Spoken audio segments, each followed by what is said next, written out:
नमस्कार, कारोबार समाचारमा स्वागत छ। अब समाचार विस्तारमा।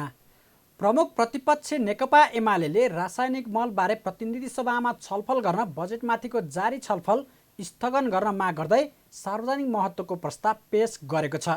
सोमबार बसेको प्रतिनिधि सभाको पहिलो बैठकमा एमालेमा प्रमुख सचेतक विशाल भट्टराई लगायत 15 सांसदले रासायनिक मलबारे प्रतिनिधि सभामा छलफल गर्न बैठक स्थगन गर्न माग गर्दै प्रस्ताव पेश गरेको हो। एमाले धान बाली लगाउने समयमा समेत रासायनिक मलको उपलब्धता नभएको भन्दै तत्काल G2G विधिबाट भए पनि मल खरिद गरेर किसानलाई उपलब्ध गराउन र दीर्घकालीनको लागि भण्डारणको समेत व्यवस्था गर्न माग गरेको छ। एमालेको प्रस्तावमाथि झन्डै 4 दर्जन सांसदहरूले भाग लिएका छन्।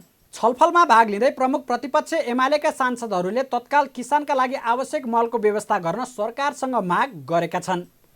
उनीहरूले किसानको लागि अत्यावश्यक मलको व्यवस्था तत्काल गर्न नसके सरकारको औचित्य समाप्त हुने चेतावनी समेत दिएका छन्।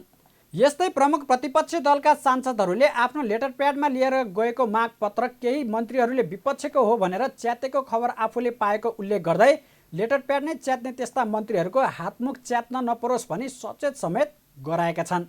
यसका साथै किसान मलको अभावमा छटपटाइरहेका बेला विदेश भ्रमणमा गएको भन्दै कृषि मन्त्री महेन्द्र राय यादव प्रति खेद व्यक्त गर्दै मल ल्याउन नसक्ने मन्त्रीलाई कारबाहीको माग पनि गरेका छन्।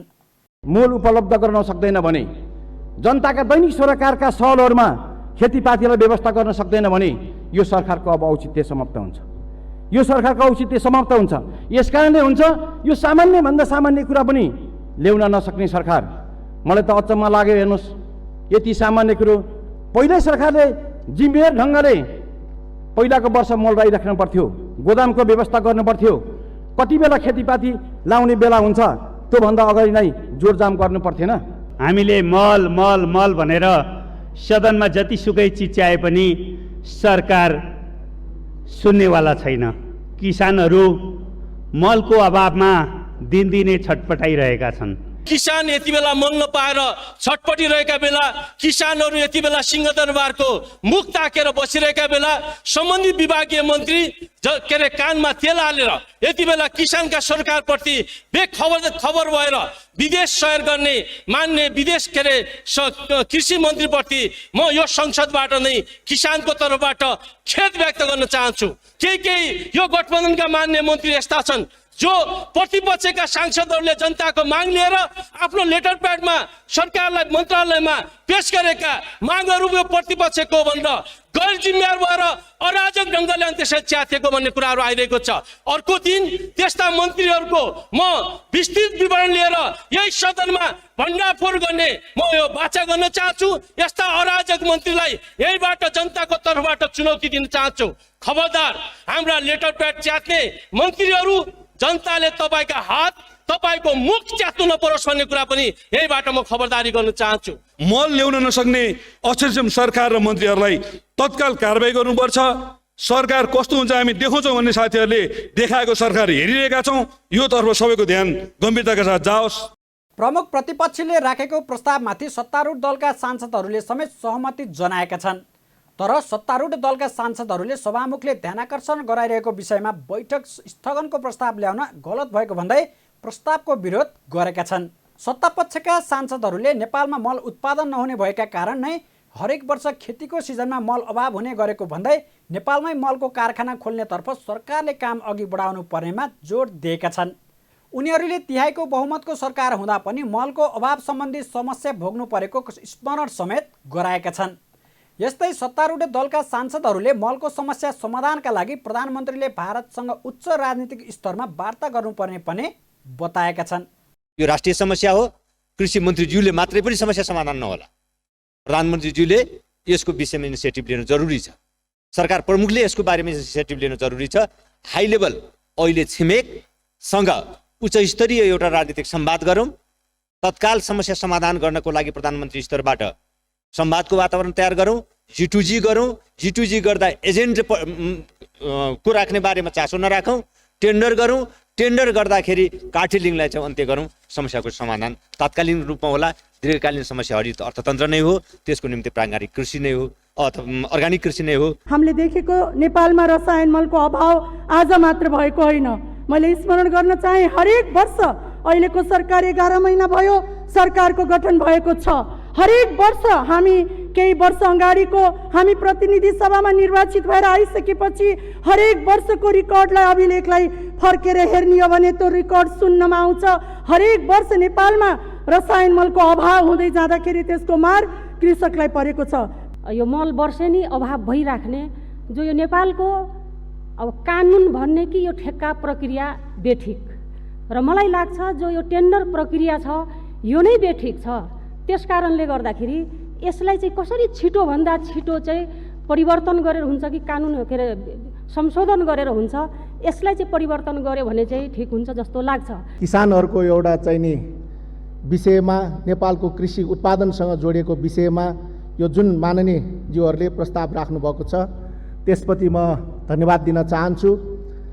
र यो महत्त्वपूर्ण विषय सँगसँगै यो संसदको प्रक्रियालाई स्थगन गर्ने प्रस्ताव समेत यहाँ राखेको हुँदा यो चाहिँ नि उपयुक्त हुँदैन भन्ने लाग्छ।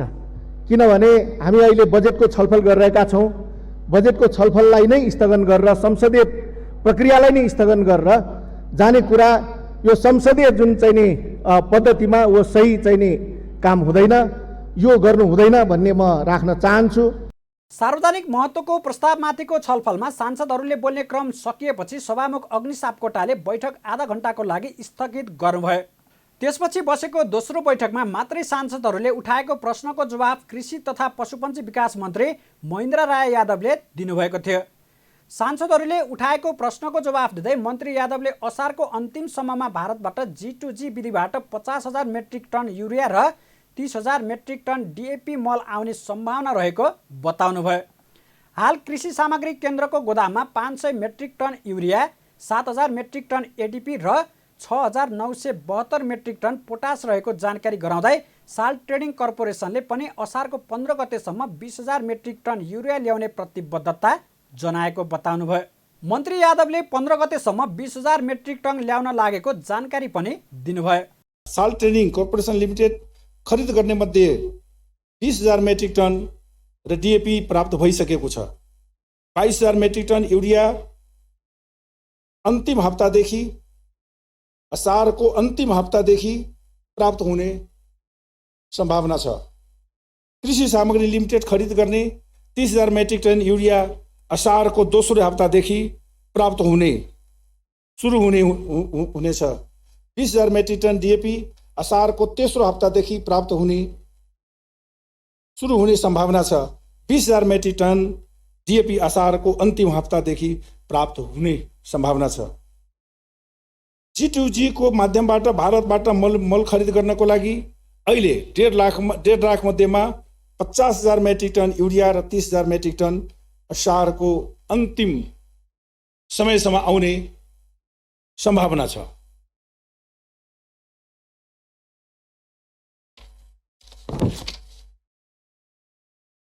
र अहिले नेपाल सरकारको मौजाद रहेको गोदाममा कृषि सामग्रीसँग अहिले 500 मेट्रिक टन युरिया खाद अहिले गोदाममा मौजुद छ। 7,000 मेट्रिक टन DAP गोदाममा मौजुद छ।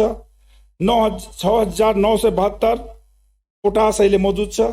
साल्ट ट्रेडिङसँग अहिले 6,000 मेट्रिक टन DAP मौजुद छ। 500 मेट्रिक टन युरिया अहिले मौजुद छ। 14,000 मेट्रिक टन अहिले यो 15 गते असारको 15 गते भित्रमा आइपुग्ने अवस्था छ। 20,000 युरिया असारको 15 गते भित्रमा साल्ट ट्रेडिङबाट ल्याउने जुन प्रतिबद्धता हामीसँग यहाँ सरकारसँग गरेको छ। नेपाल र भारत सरकारबीच G2G प्रक्रिया मार्फत रासायनिक मल खरिद गर्न गत फागुन 16 गते सम्झौता भएको थियो। सम्झौतामा नेपालले प्रतिवर्ष सरदर 2 लाख मेट्रिक टनको दरले 5 वर्षसम्म भारतसँग मल खरिद गर्ने उल्लेख गरिरहेको छ। G2G मार्फत मल आयात गरेपछि मलमा खरिदमा हुने कमिसन स्वतः हट्ने र यसको कारण किसानले सस्तो मूल्यमा मल पाउने अपेक्षा गरिएको थियो। यता बैठकमा सभामुख सापकोटाले अत्यावश्यक रासायनिक मल कृषकलाई सहज रूपमा उपलब्ध गराउनका लागि सम्भाव्य सबै उपाय अवलम्बन गरी कार्य सम्पादन गर्न सरकारलाई निर्देशन दिनुभएको छ। प्रमुख प्रतिपक्ष नेकपा एमाले करको दर हेरफेर भएको विषयमा अर्थमन्त्री जनार्दन शर्माले संसदमा स्पष्टीकरण दिनुपर्ने माग गरेको छ। सोमबार बसेको प्रतिनिधि सभाको बैठकमा समय माग गर्दै प्रमुख प्रतिपक्षी एमाले बजेट निर्माणका क्रममा अर्थमन्त्री जनार्दन शर्माले आफ्नो प्रतिनिधि मार्फत करको दर हेरफेर गर्न मन्त्रालयका पदाधिकारीहरूलाई दबाब दिएको भन्दै यस विषयमा प्रश्न पार्न सरकारसँग माग गरेको छ। एमालेका सांसद योगेश भट्टराईले बजेट निर्माणका क्रममा अर्थ मन्त्रालयमा अमुक व्यक्तिले हस्तक्षेप गरेको विषय सञ्चार माध्यमहरूमा आएका भन्दै स्पष्ट पार्न माग गर्नुभयो। उहाँले अर्थमन्त्री शर्माले आफ्नो अमुक प्रतिनिधिलाई जेठ 14 गते मध्यराती अर्थ मन्त्रालयमा खटाई विद्युतीय गाडी, स्वास्थ्य बिमा, फलाम र फलामजन्य वस्तुहरू, सेनिटरी प्याड लगायतमा करको दर हेरफेर गराएको सञ्चार माध्यममा समाचार आएको उल्लेख गर्नुभयो। यस विषयमा प्रधानमन्त्री र अर्थमन्त्री दुवैले स्पष्टीकरण दिनुपर्ने बताउनुभयो। अर्थमन्त्री शर्माले बजेट निर्माणका क्रममा त्यसरी अर्थ मन्त्रालयमा मानिसलाई प्रवेश गराउनु राष्ट्रको नाममा खाएको शपथको खिलाफ भएको उहाँले बताउनुभयो। हामीले भनेका थियौँ विद्युतीय गाडीमा किन अन्तशुल्क लगाइयो, किन भन्सार महसुल बढाइयो लगायतका विषयहरू हामीले उठाएका थियौँ। स्वास्थ्य बिमा किन प्राइभेट कम्पनीलाई दिइँदैछ भन्ने कुरा पनि उठाएका थियौँ। फलाम र फलामजन्य वस्तुहरूको बारेमा उठाएका थियौँ। जुत्ता लगायतका विभिन्न वस्तुहरूको बारेमा पनि यस गरिमामय संसदमा कुराहरू उठाएका थियौँ सभामुख महोदय। र आजका सञ्चार माध्यमहरूमा त्यस्तै गरिकन सेनिटरी प्याडको कुरा हरेक मान्यज्यूहरूले बोल्दा उठाइ नै रहनु भएको छ सभामुख महोदय। आज हामीले सुन्यौँ जेठ 14 गते मध्यरातमा कसरी भन्सारका दरहरू, करका दरहरू र राजस्वका दरहरू कसरी हेरफेर भए भन्ने कुरा आजका सञ्चार माध्यमहरूले बडा प्रमुखताका साथ समाचार छापेका छन्। र मध्यरातको 12 बजे कुनै अमुक व्यक्तिलाई अर्थमन्त्रीज्यूले आफ्नो कार्यकक्षमा बोलाउनु भयो र कार्यकक्षमा भएका अर्थ मन्त्रालयका सचिव, राजस्व सचिव, बजेट शाखाका प्रमुख लगायतका उच्च पदस्थ कर्मचारीहरूको बिचमा उहाँलाई चिनाउनु भयो र उहाँले भन्नुभयो अर्थमन्त्रीजीले उहाँ मेरो प्रतिनिधि हो र उहाँले भन्सारका दरमा, राजस्वका दरमा, करका दरमा केही हेरफेर गर्नु हुन्छ मेरो तर्फबाट भन्ने कुरा उहाँले गर्नुभयो र त्यहाँका उच्च पदस्थ कर्मचारीले मान्दै थिएनन्। तर जबरजस्ती अर्थमन्त्रीको निर्देशनमा मध्यरातमा यी तमाम वस्तुहरूमा राजस्व र भन्सारका दरहरू तलमाथि गरेर के गर्न खोजिएको हामी यो गम्भीरताका साथ प्रश्न उठाउन चाहन्छौँ सभामुख महोदय। सांसद भट्टराईले अर्थ मन्त्रालयबाट त्यसो गरिनु राष्ट्रघात भएको ठहर गर्दै करको दर हेरफेर हुँदा नेपालका उद्योगहरू धराशयी भएको समेत बताउनुभयो। अर्थमन्त्री शर्माले अर्थ मन्त्रालयकै भन्सार विभागबाट 2075 फागुन 1 गते नायब सुब्बा पदबाट राजीनामा दिएका रघुनाथ घिमिरेलाई जेठ 14 गते मध्यराती बजेटमा हेरफेरमा संलग्न गराएको केही सञ्चार माध्यमहरूले आरोप लगाएका छन्। गृहमन्त्री बालकृष्ण खाँडले विपद व्यवस्थापन सम्बन्धी कार्ययोजना पेश गर्न सम्बन्धित निकायलाई निर्देशन दिनुभएको छ। सोमबार गृह मन्त्रालयमा बसेको विपद कार्य समितिको बैठकमा गृहमन्त्री खाँडले विपद व्यवस्थापनमा आफूहरू सम्बन्धित विपद न्यूनीकरणका दीर्घकालीन योजना र अल्पकालीन योजना सम्बन्धी विभाग र मन्त्रालयलाई साँझ 5 बजेसम्म उपलब्ध गराउन निर्देशन दिनुभयो। उहाँले यो वर्ष निर्धारित गरेको बजेट र त्यसको पूर्व तयारीमा विपद सम्बन्धी निकाय र मन्त्रालयहरू कसरी अघि बढ्ने योजना छ भन्ने लिखित योजना पेश गर्न निर्देशन दिनुभयो। यो विपद व्यवस्थापन सम्बन्धित मन्त्रालयको चाहिँ नि दीर्घकालीन कार्ययोजना के छ र तत्काल चाहिँ नि यो वर्षको गर्ने चाहिँ नि हामीले निर्धारित गरेको बजेट र त्यसको पूर्व तयारीमा हामी कस्तो अवस्थामा छौँ विभागले पनि दिनु होला। एक पन्नामा चाहिँ नि आधा हाफ पेज चाहिँ नि लङ टर्म, हाफ पेज चाहिँ नि तत्काल भन्दा नि तत्काल आज दिनुभयो भने त्यसलाई चाहिँ नि हामीले एक ठाउँमा समाविष्ट गरेर आवश्यक पर्यो भने हाम्रो सङ्घीय संसदमा पनि जानकारी गराउने र त्यसलाई मोबिलाइजेसन गर्नका लागि हामीले इन्ट्याक्ट राख्नु पनि सजिलो होला जस्तो लाग्यो मलाई। बैठकमा गृहमन्त्री खाँडले सडक विभागको लापरवाहीका कारण 2 नागरिकले ज्यान गुमाउनु परेको आरोप पनि लगाउनुभयो। उहाँले पृथ्वी राजमार्ग स्थित तनहुको आबु खैरेनीमा सडकको अवस्थाबारे विभागलाई पहिले जानकारी रहेको र सडक चर्किँदा समेत हेलचक्राइ गरेको बताउनुभयो। गृहमन्त्री खाँडले नेपाल भूबनावटका कारणले विपदको उच्च जोखिममा रहेको बताउँदै राज्यका सबै निकायले विपदका घटनाबाट जोगिन समन्वयात्मक भूमिका निर्वाह गर्न आवश्यक रहेको बताउँदै जोखिम सम्बन्धी पूर्व सूचना प्रसारणका कामलाई राष्ट्रव्यापी बनाउनु पर्ने निर्देशन पनि दिनुभयो। गृहमन्त्री खाँडले विपदलाई व्यवस्थापन गर्ने र विपदलाई ह्यान्डल गर्ने क्रममा स्थायी रूपमा नै सूचना प्रसारणको सिस्टम विकास गर्नुपर्नेमा जोड दिनुभयो। विपदलाई व्यवस्थापन गर्ने र विपदलाई चाहिँ नि ह्यान्डल गर्ने क्रममा स्थायी रूपमै यो सिस्टम डेभलप गर्नु जरुरी भयो कि कम्तीमा पनि मान्छे पहिला त ट्राफिकको थियो जस्तो लाग्छ मलाई अलि अगाडि मान्छे हिँड्ने बेलामा ट्राफिक र एफएम कनेक्सन थियो। आज फलानु बाटोमा अवरोध छ, फलानु बाटोमा अलि ट्राफिक कम छ, फलानु बाटोमा भारी ट्राफिक कारणले बाटो जाम छ भनेर पहिले भनिदिन्थ्यो। त्यो प्रचलन चाहिँ नि अब हटेकी छ। काठमाडौँको हकमा छ। यसलाई चाहिँ नि राष्ट्रव्यापी गराउनु जरुरी। बैठकमा सहभागी मन्त्रीहरूले भने योजना निर्माणका लागि बजेट कम छुट्याइएको भन्दै अर्थमन्त्री जनार्दन शर्मा प्रति आक्रोश व्यक्त गरेका छन्। शहरी विकास मन्त्री रामकुमारी झाँक्रीले शहरी विकास सम्बन्धी करिब 550 योजना 50 लाखको मात्र बनाएको भन्दै अर्थमन्त्री जनार्दन शर्मा प्रति आक्रोश व्यक्त गर्नुभयो। उहाँले राजनीतिक गफ गर्नका लागि मात्र योजना बनाइएको र बजेट छुट्याइएको जस्तो नगर्न पनि आग्रह गर्दै देशको योजना व्यवस्थित नभएको, एउटा मन्त्रालयले दिएको नीति कार्यक्रम अर्को मन्त्रालयले गोप्य राख्ने र बाहिर निकाल्दा छरपष्ट बनाएको आरोप पनि लगाउनुभयो। यता स्वास्थ्य तथा जनसङ्ख्या मन्त्री विरोध खतिवडाले बजेटमा आवश्यक रकम विपद न्यूनीकरणका लागि छुट्याएर अघि बढ्न सुझाव दिनुभयो। करिब 550 योजना अर्थ मन्त्रालयले 50 लाखको बनाएर शहरी विकासमा हालेपछि हुन्छ चाहिँ के? यो म पोलिटिसियन्सलाई मात्रै गफ गर्ने। त्यसकारण यो खालको विकराल अवस्था अनि वित्तीय हस्तान्तरणको हामी गफ गर्छौँ। वित्तीय आयोगले जेनेरेट गरेका 5 फर्मुलाको आधारमा त तल वित्तीय हस्तान्तरण त भएकै छ नि। अनि सङ्घले छानेका आयोजना तल कार्यान्वयन गर भनेर दिनु चाहिँ कुन सङ्घीयताको पक्षधर्ता हो? यो पनि मैले नबुझेको। त्यसकारण यो यतातिर धेरै नजाउँ। मैले यो हिजो मात्रै छलफल मेरा पनि बालका खाल साथीहरूले संसदमा उतारेका थिए, त्यही भएर अलिकति मैले पनि यहाँ भन्न बाध्य भएँ। त्यसो भएर हाम्रो प्लानिङ व्यवस्थित भएन, यो कुरा गरौँ भन्ने कुरा भनिएन। त्यसकारण लगानी कहाँ कन्सन्ट्रेसन गर्ने, त्यसले इकोनोमीमा इम्प्याक्ट के दिन्छ, ह्युमन डेभलपमेन्टमा के दिन्छ, त्यो सुरक्षित जिन्दगीका लागि त्यसले कसरी सहयोग गर्छ भन्ने कुरा इन्टिग्रेटेड एप्रोचै भएन कि एउटा मन्त्रालयले नीति कार्यक्रम बनाएर दियो, अर्को मन्त्रालयले लगेपछि त्यसपछि यस्तो गोप्य राख्यो बाहिर निस्किने बेला छरपष्ट थामी नसक्नु 6-7 दिन त त्यो हामी आफूलाई नै नर्मल कन्डिसनमा आउने अवस्था रह्यो। आउँदो बजेट जेठ 15 गते आउँदैछ। हामीले यहाँ विभिन्न ठाउँमा पैसा छुट्याएको भएर स्थानीय निकायलाई पनि सङ्घीय मामला मार्फत आउँदो जेठ 15 को बजेटमा चाहिँ केही विपदको लागि रकम छुट्याउनलाई अनिवार्य गर्ने गरी केही गर्नुपर्ने हो कि त्यसो भने तत्काल उनीहरूले आफ्नै कोषबाट काम सुरु अगाडि बढाउँछन् अनि माथिबाट हामीले सपोर्ट गर्दै जान सक्ने समय पनि रहन्छ। सरकारका मन्त्रीहरूले सबै विपदसँग सम्बन्धित कार्यक्रम र योजना एकै पटक नभई दीर्घकालीन रूपमा समाधान गर्नुपर्ने हिसाबले अघि बढ्नुपर्नेमा समेत जोड दिएका छन्। अमेरिका भ्रमणका विषयमा जानकारी लिन संसदीय समितिले प्रधानमन्त्री शेरबहादुर देउवालाई बोलाउने निर्णय गरेको छ।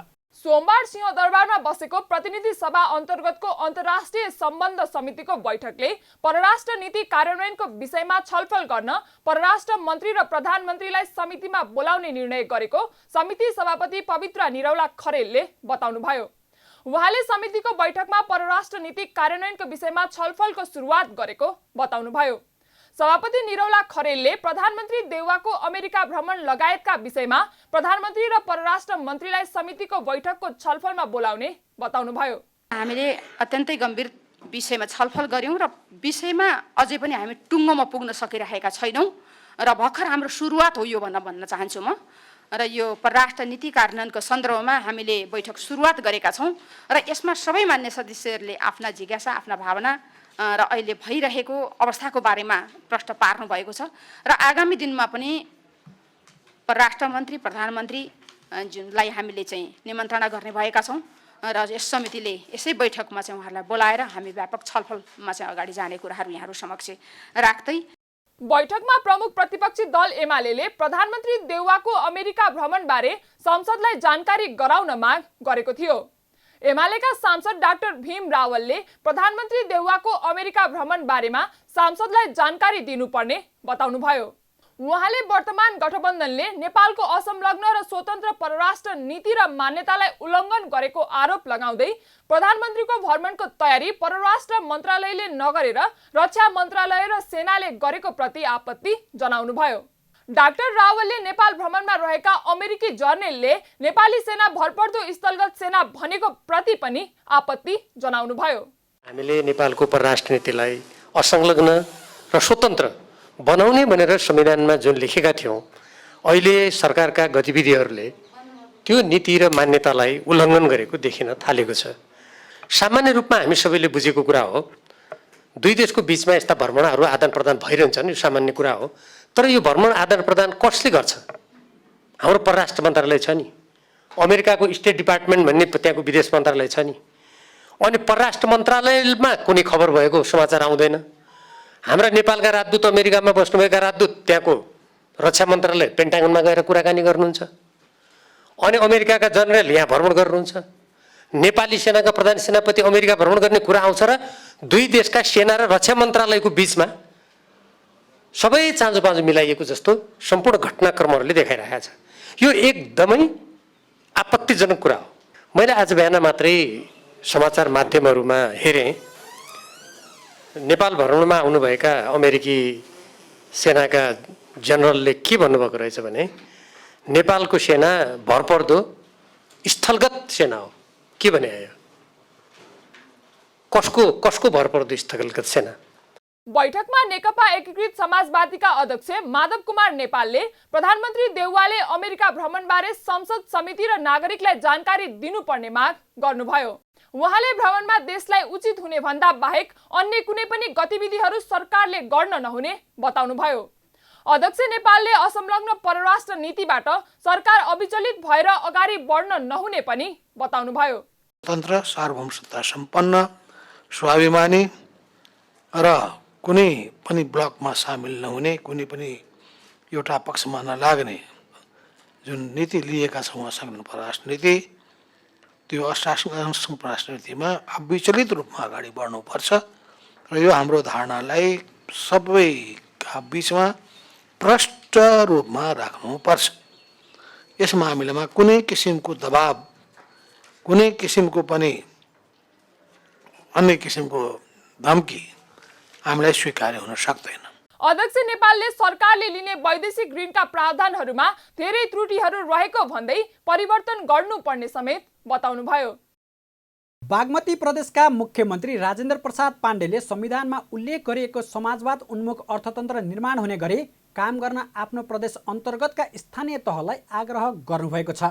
सोमबारबाट हेटौडामा सुरु भएको बागमती प्रदेश अन्तर्गतका स्थानीय जनप्रतिनिधिहरूको अभिमुखीकरण कार्यक्रममा बोल्दै उहाँले प्रदेश सरकारले गरिब तथा सामाजिक विभेदमा परेकाहरूको उत्थान हुने खालको नीति तथा कार्यक्रम ल्याएको उल्लेख गर्दै त्यससँग जोडेर बजेट ल्याउन पनि स्थानीय तहको ध्यानाकर्षण गराउनुभयो। एकल महिला, दलित, लोपोन्मुख, सीमान्तकृत समुदाय, अपाङ्गता भएका महिलाहरूको सशक्तिकरणका लागि सिप, पुँजी र प्रविधिको उपयोग गरिने कुरालाई स्थानीय सरकारले पनि विशेष रूपले अघि बढाउनु पर्नेमा मुख्यमन्त्री पाण्डेको भनाइ थियो। हाम्रो प्रदेश सरकारले एकल महिला, दलित, लोपोन्मुख तथा सीमान्तकृत समुदाय र अपाङ्गता भएका महिलाको सामाजिक र आर्थिक सशक्तिकरणका लागि सिप, पुँजी र प्रविधि उपयोग गर्नुपर्छ। यो मैले किन सुनाइरहेको छु? बोझले विकासबाट अलिकति बाहिर निस्कनुहोस्, त्यो एकल महिला, दलित, पछाडि परेको अत्यन्त गरिब त्यो जातिलाई माथि उठाउन कोसिस गर्नुहोस्, कार्यक्रम ल्याउनुहोस्। म तपाईँसँग हार्दिक आग्रह गर्छु। प्रदेशभित्र बसोबास गर्ने लोपोन्मुख र अति सीमान्तकृत समुदायहरू बनकरिया, चेपाङ, धामी, जिरेल, माझी, दनुवार, सुरेल, बोटे, गन्धर्व लगायतका सूचीकृत समुदायका जातिलाई विशेष कार्यक्रम ल्याउनेछौँ भनेर हामी भनेका छौँ। मुख्यमन्त्री पाण्डेले व्यापक बहस गरेर कानुन निर्माण गर्ने र त्यसको पूर्ण कार्यान्वयनमा जोड दिन पनि स्थानीय जनप्रतिनिधिहरू सफल हुने विश्वास व्यक्त गर्नुभयो। स्थानीय तहलाई नै हेरेर प्रदेश सरकारले नीति तथा कार्यक्रम र बजेट ल्याउने भएकाले त्यसै अनुसार स्थानीय तहले पनि बजेट ल्याउँदा उपयुक्त हुने उहाँले बताउनुभयो। 2 दिनसम्म चल्ने अभिमुखीकरण कार्यक्रममा स्थानीय सरकार सञ्चालन र स्थानीय विकास सम्बन्धमा विस्तृत छलफल हुनेछ। अबदेखि शेयर बजार हप्ताको 6 दिन खुल्ने भएको छ। नेपाल स्टक एक्सचेन्ज नेप्सेले असार 1 गतेदेखि लागू हुने गरी हप्ताको 6 दिन अर्थात् आइतबारदेखि शुक्रबारसम्म शेयर बजार खोल्ने भएको हो। यसअघि हप्ताको 5 दिन मात्रै शेयर बजार खुल्ने गरेको थियो भने सरकारले साताको 2 दिन सार्वजनिक बिदा दिएपछि शुक्रबार पनि खुल्न थालेको थियो। तर सरकारले असार 1 गतेदेखि साबिक अनुसार शनिबार मात्रै बिदा दिने निर्णय लिए पनि नेप्सेले भने शुक्रबार पनि बजार खोल्ने तयारी गरेको छ। शुक्रबार भने 2 घण्टा मात्रै बजार खुल्नेछ भने आइतबारदेखि बिहिबारसम्म साबिकै समय बिहान 11 बजेदेखि दिउँसो 3 बजेसम्म खुल्ने जनाएको छ। शुक्रबार बजार दिउँसो 1 बजेसम्म खुल्नेछ। यता साताको पहिलो कारोबार दिन पनि शेयर बजारमा दोहोरो अङ्कको पहिरो गएको छ। नेप्से परिसूचक सोमबार 15.82 अङ्कले घटेर 2032.34 अङ्कमा ओर्लिएको छ। कारोबारमा आएका सबै समूहको परिसूचक राताम्य हुँदा कारोबार रकममा भने सामान्य सुधार देखिएको छ। तर कारोबार रकम भने उल्लेख्य रूपमा घट्ने क्रम नै रहेको छ। आज दिनभर कुल 230 कम्पनीको जम्मा 29,20,000 किता शेयर 99 करोड 86 लाख रुपियाँ बराबरमा किनबेच भएको छ। आज भएको कारोबार रकम साताको अन्तिम कारोबार दिनको तुलनामा करिब 10.5 करोड रुपियाँ मात्र बढी हो। शुक्रबार 30,45,000 किता शेयर जम्मा 89 करोड 41 लाख रुपियाँ बराबरमा किनबेच भएको थियो। सोमबार घटेको बजारमा पनि बलेफी हाइड्रो पावर र ग्रिन भेन्चरको शेयर मूल्य 10% बढेको छ। कारोबार रकमका आधारमा Sanima Bank, Upakar Laghubitta, Civil Bank, Bank of Kathmandu, Century Commercial Bank क्रमशः अगाडि रहेका छन्। कारोबार समाचार सकियो। हामीलाई बिदा दिनुहोस्। नमस्कार।